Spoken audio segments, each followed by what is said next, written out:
Predsjedavajući predsjedništva BiH Milorad Dodik naglasio je da 1. mart nije praznik BiH jer ne postoji ni jedan pravni akt koji taj datum tretira kao praznik BiH, a prijem koji su organizovali Željko Komšić i Šefik Džaferović nije prijem u organizaciji predsjedništva BiH.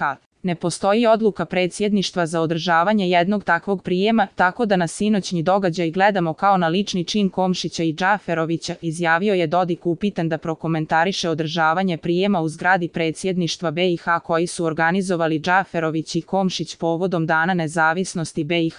Komšić je na početku govora istakao kako je BiH kroz vijekove bila prepoznatljiva po svojoj borbi za očuvanje nezavisnosti, suvereniteta i integriteta te po dobrim ljudima koji žive u njoj. S njim se složio i član predsjedništva BiH Šefik Džaferović kazavši kako je najveći cilj, uprkos opstrukcijama i destruktivnim politikama, da BiH postane članica Evropske unije i NATO saveza. Džaferović je kazao kako su ljudi u BiH glasanjem za nezavisnost sudbinski odredili put naše domovine i njenu budućnost. Milorad Dodik nije prisustvovao svečanosti koja je održana uoči 1. marta, Dana nezavisnosti BiH.